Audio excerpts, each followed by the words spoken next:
One of the things that we've really discovered over the years is that it's not as difficult as you might think to move powerfully in that direction. And what it comes down to is not the big choices and actions that you take. It's not it's not those few big decisions that you'll make in life, like what company to work for or what college to go to. It's the small daily choices and actions that really determine the kind of person you're going to become and the kind of life you're going to live.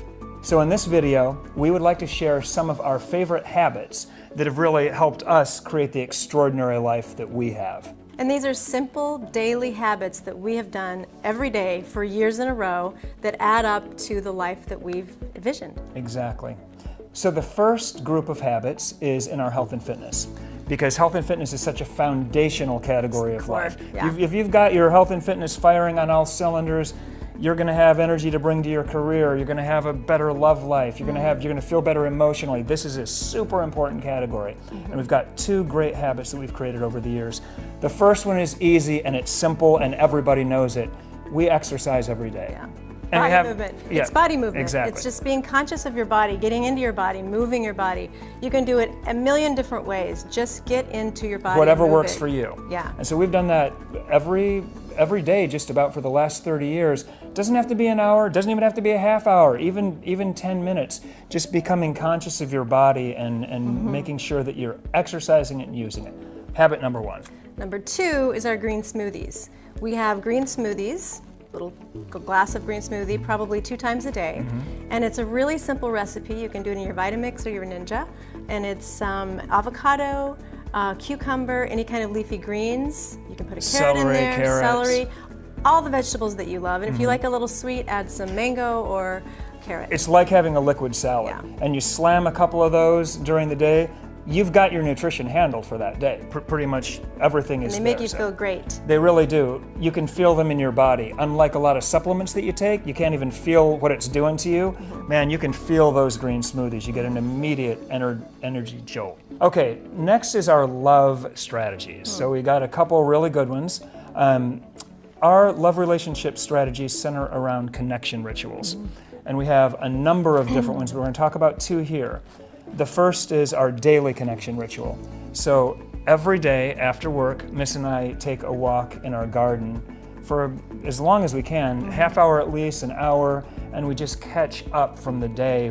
She downloads what happened, the challenges and opportunities of the day. I do the same thing.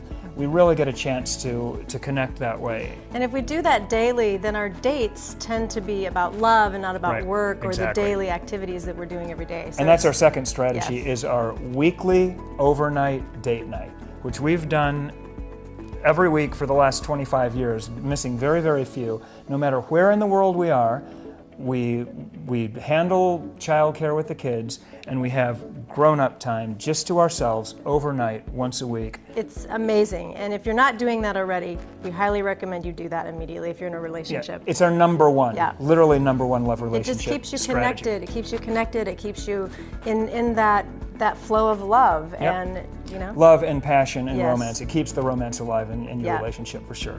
So those are our 2 favorite love habits. Next would be just sort of our internal world. So one of the most important things that I do every morning is I have my morning habit, which is to get in a state of gratitude, of presence, embody myself, get back in my body from the night's sleep.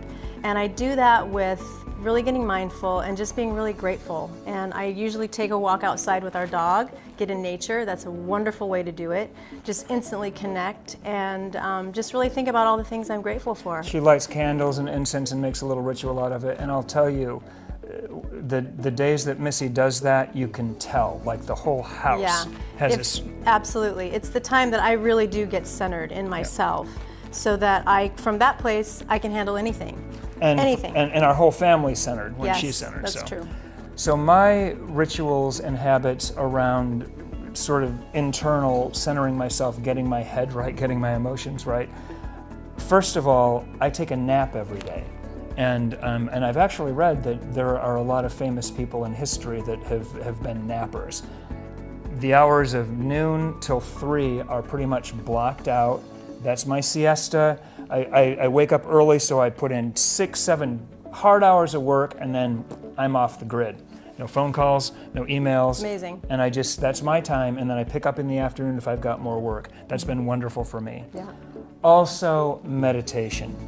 Interestingly enough, when we take a look at the habits that Lifebook members most say are the most important habits in their life, meditation shows up in more categories than any other habit. It's probably the highest leverage thing that you can do. 100%. Right? For your Yeah. health and fitness, for your mental and emotional state. Just, it's amazing. Because it gets you centered.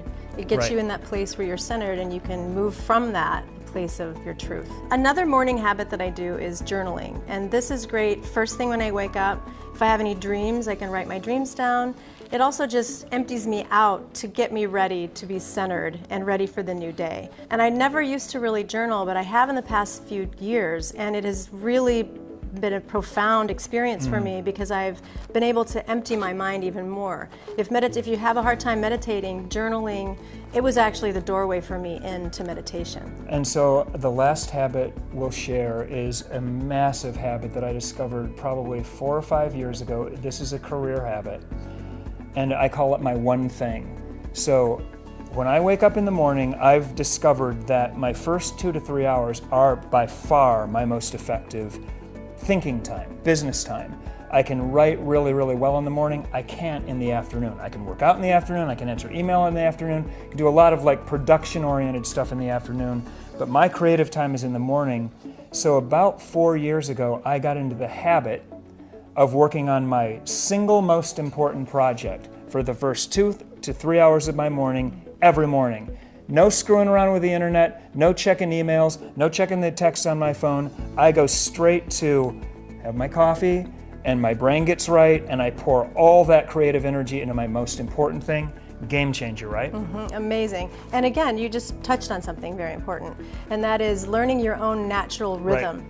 Like John is a really creative person in the morning. I'm not so much. I'd rather move my body, maybe get, in gratitude. So Exactly. really learn your own rhythms is a good thing. Yeah, that's a very good piece of advice.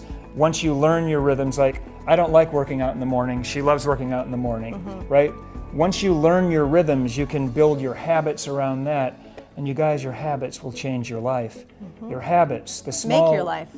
They make you who make you your are, life. and they create your life. That's exactly right.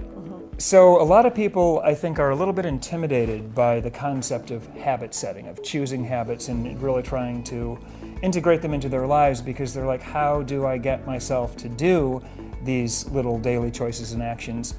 And when it comes to that, we've got a massive advantage. And here's what it is. On these 2 pieces of paper, we have our life vision very, very clearly defined. So we know exactly where it is that we are going to take our lives, and how we've chosen our habits. These are the habits that are going to get us to our life vision. The habits that are going to make us the people that we want to become and lead us to the life that we want to live. When you have a purpose like that, you don't need motivation. You don't need to get yourself to do something. You're pulled forward by this beautiful vision for your future. Your habits are the vehicle that are going to get you there, so you're enthusiastic about performing these little Yeah. daily choices and actions. True. Your life vision is like your beacon. It's your Your North North Star. Star, yeah. So your habits are going to weave in and out so that they get you there. So really, once you have that life vision, it's easier to know what to do during the day because that's where you're going. It's like a decision-making framework. Yeah.